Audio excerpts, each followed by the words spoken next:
ಪ್ರಮೋದ್ ಮುತಾಲಿಕ್ ಅವ್ರಿಗೆ ಸಂಬಂಧಪಟ್ಟಂತೆ ಒಂದಿಷ್ಟು ಬಾಲ್ಯದ ಜೀವನದ ಬಗ್ಗೆ ಕೂಡ ಮೆಲುಕು ಹಾಕಬೇಕಾಗಿದೆ. ಯಾಕೆ ಅಂತ ಹೇಳಿದ್ರೆ ಪ್ರಮೋದ್ ಮುತಾಲಿಕ್ ಅವರು ಅಂತ ಹೇಳಿದ್ರೆ ಎಲ್ಲರಿಗೂ ಗೊತ್ತಿರುವಂಥದ್ದು ಹಿಂದೂ ಪರ ಹೋರಾಟಗಾರರು, ಗರ್ಜಿಸ್ತಾರೆ ಅಂತ ಹೇಳಿ. ಬಟ್ ಬಾಲ್ಯದ ಜೀವನ ಹೇಗಿತ್ತು? ಯಾರು ಪ್ರಮೋದ್ ಮುತಾಲಿಕ್?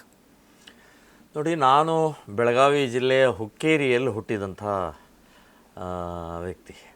ಸೊ ನನ್ನ ಬಾಲ್ಯ ಹುಕ್ಕೇರಿಯಲ್ಲಿ SLCವರೆಗೆ ನಾನು ಅಲ್ಲೇ ಓದಿದೆ, ಕನ್ನಡ ಶಾಲೆಯಲ್ಲೇ ಓದಿದ್ದೀನಿ. ನಮ್ಮ ತಂದೆಯವರು RSSನ ಕಾರ್ಯಕರ್ತರಾಗಿದ್ದರು, RSSನ ಪದಾಧಿಕಾರಿಗಳಾಗಿದ್ದರು.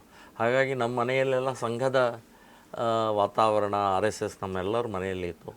ನಾನು ಸಂಘದ ಕಾರ್ಯಕರ್ತನಾಗಿ ಅಲ್ಲಿಂದ ಕಾಲೇಜ್ಗೆ ಬೆಳಗಾವಿಗೆ ಹೋದೆ.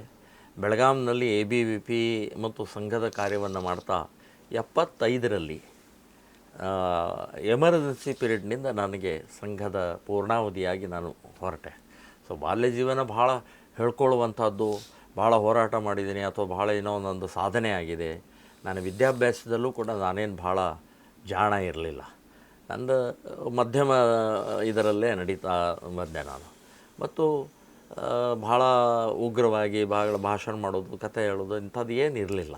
ನಾನು ಸರಳವಾಗಿ ನಾನು ಬಂದಂಥ ವ್ಯಕ್ತಿ. ಪ್ರಮೋದ್ ಸರ್, ನನ್ನ ಕ್ಯೂರಿಯಾಸಿಟಿಗೆ ಇರುವಂಥದ್ದು, ಈಗ ನಾವು ಮಾಧ್ಯಮಗಳಲ್ಲಿ ನೋಡುವಂಥ ಸಂದರ್ಭದಲ್ಲಿ ಪ್ರಮೋದ್ ಮುತಾಲಿಕ್ ಅವರು ಅಂತ ಹೇಳಿದ್ರೆ ನಮಗೆ ಒಂದು ರೀತಿಯಾಗಿ ಗಟ್ಟಿ ಧ್ವನಿಯಲ್ಲಿ ಮಾತನಾಡುವಂಥವ್ರು, ತುಂಬ ಅಗ್ರೆಸಿವ್ ಆಗಿರ್ತಾರೆ ಅಂತ ಹೇಳಿದ್ರು. ಬಟ್ ನೀವು ಸಣ್ಣ ವಯಸ್ಸಲ್ಲಿ ನಿಜವಾಗ್ಲೂ ಆ ರೀತಿ ಅಗ್ರೆಸಿವ್ನೆಸ್ ಇತ್ತಾ? ಆಗ ಹೇಗಿದ್ರಿ? ಮತ್ತು ಶಾಲೆಯಲ್ಲಿ ಯಾರಾದರೂ ಫ್ರೆಂಡ್ಸ್ ಇದ್ರಾ? ಶಾಲೆಯ ಸಂದರ್ಭಗಳು ಹೇಗಿತ್ತು? ಮತ್ತು ಮನೆಯ ವಾತಾವರಣ ಹೇಗಿತ್ತು ಅಂತ? ನೋಡಿ, RSSನ ಸಂಸ್ಕಾರ, ವಿಚಾರಧಾರೆ, ಸಂಘಕ್ಕೆ ಹೋಗೋದು, ಸಂಘದ ಕಾರ್ಯಕ್ರಮ ಚಟುವಟಿಕೆಯಲ್ಲಿ ತೊಡಗಿದ್ದಷ್ಟೇ. ಆದರೆ ಇವತ್ತಿನ ಪ್ರಮೋದ್ ಮುತಾಲಿಕ್ ಮತ್ತು ಆವತ್ತಿನ ಬಾಲ್ಯದ ಪ್ರಮೋದ್ ಭಾಳ ಅಜಗಜಾಂತರ ವ್ಯತ್ಯಾಸ ಇದೆ. ನಾನು ಹೆದರುಪುಕ್ಕ ಇದ್ದೆ. ಎಲ್ಲೂ ಭಾಳ ದೊಡ್ಡ ಗಲಾಟೆ, ಗೊಂದಲ, ನಮ್ಮದೇ ಆದಂಥ ಒಂದು ಮಿತ್ರಮಂಡಳಿ, ಒಂದು ಯುವಕರು ನಾವೆಲ್ಲ ಒಟ್ಟಿಗೆ, ಅಂದರೆ ಕ್ಲಾಸ್ಮೇಟ್ಸ್ ಎಲ್ಲ ಇದ್ದೀವಿ, ಹೈಸ್ಕೂಲ್ನಲ್ಲಿರ್ಬೋದು, ಕಾಲೇಜ್ನಲ್ಲಿರ್ಬೋದು. ಸೊ ಅಂಥ ಭಾಳ ದೊಡ್ಡ ಪ್ರತಿಭೆ ನನ್ನಲ್ಲಿತ್ತು, ಭಾಳ ದೊಡ್ಡ ಏನೋ ಒಂದು ವಿಶೇಷ ಆಕರ್ಷಣೆ, ವ್ಯಕ್ತಿತ್ವ ಇತ್ತು, ಇಲ್ಲ. ನಾನೊಬ್ಬ ಸಾಮಾನ್ಯ ಒಬ್ಬ ವಿದ್ಯಾರ್ಥಿ, ಸಾಮಾನ್ಯ ಮನೆತನದಿಂದ ಬಂದ, ಮಧ್ಯಮ ವರ್ಗದ ಮನೆತನದಿಂದ ಬಂದಂಥವನು. ಹಾಗಾಗಿ ಇವತ್ತಿನ ಮುತಾಲಿಕನ ಚಿತ್ರ, ವ್ಯಕ್ತಿತ್ವ, ಒಂದು ಉಗ್ರತ್ವ ಅವತ್ತು ಇರಲಿಲ್ಲ. ಇದು ಬಂದಿದ್ದು ಯಾವತ್ತು ಅಂತಂದರೆ 1996ರಲ್ಲಿ. ನಾನು ಮಡ್ರಾಸ್ ಅಂದರೆ ಚೆನ್ನೈನಲ್ಲಿ ಅಖಿಲ ಭಾರತೀಯ ವಿಶ್ವ ಹಿಂದೂ ಪರಿಷತ್ತಿನ ಒಂದು ಮೀಟಿಂಗ್ನಲ್ಲಿ ಭಾಗವಹಿಸಿದ್ದೆ. ಅಲ್ಲಿ ಬಜರಂಗ ದಳದ ಕರ್ನಾಟಕ ರಾಜ್ಯದ ಸಂಚಾಲಕ ಅಂತೇಳಿ ಘೋಷಣೆ ಮಾಡಿದರು. ಅಶೋಕ್ ಜಿ ಸಿಂಘಲ್ ಅವರು ಘೋಷಣೆ ಮಾಡಿದರು. ಸೊ ಆವಾಗಿಂದ ನನ್ನ ಜೀವನದಲ್ಲಿ ಪರಿವರ್ತನೆ ಪ್ರಾರಂಭ ಆಯಿತು. ನಿಜವಾಗಿಯೂ ಕೂಡ ಆ ಹನುಮಂತನ ಶಕ್ತಿ, ಹನುಮಂತನ ವಿಚಾರಧಾರೆ ನನ್ನಲ್ಲಿ ಬಂದು ಇವತ್ತು ಬಹಳ ದೊಡ್ಡ ಪ್ರಮಾಣದಲ್ಲಿ ಹೋರಾಟದ ಕಾರಣ ಅಂತಂದರೆ 96ರ ಅಲ್ಲಿಂದ ಪರಿವರ್ತನೆ ಪ್ರಾರಂಭ ಆಯಿತು. ಓಕೆ, ಎಲ್ಲರಿಗೂ ಕೂಡ ಒಂದು ಸ್ಫೂರ್ತಿ ಅಂತ ಇರುತ್ತೆ.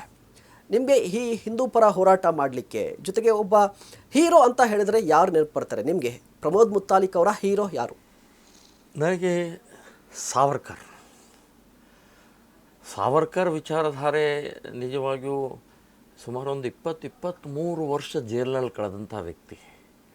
ಇಡೀ ತನ್ನ ಸಂಬಂಧಿಕರು ಎಲ್ಲರನ್ನೂ ಕಳ್ಕೊಂಡ. ಅಣ್ಣ, ಅತ್ತಿಗೆ, ಮಕ್ಕಳು, ತಮ್ಮನ ಹೆಂಡತಿ, ಮಕ್ಕಳು, ಹೀಗೆ ಇಡೀ ಅವರ ಸುತ್ತಲೂ ಇರುವಂಥ ಹತ್ತಿರದ ಸಂಬಂಧಿಕರನ್ನು ಕಳ್ಕೊಂಡರೂ ಕೂಡ ಒಂದೇ ಒಂದು ಇಂಚು ಅಲ್ಲಾಡಲಿಲ್ಲ. ಒಂದೇ ಒಂದು ಶಬ್ದದಿಂದ ಆ ಕಡೆ ಆಚೆ ಈಚೆ ಆಗಲಿಲ್ಲ.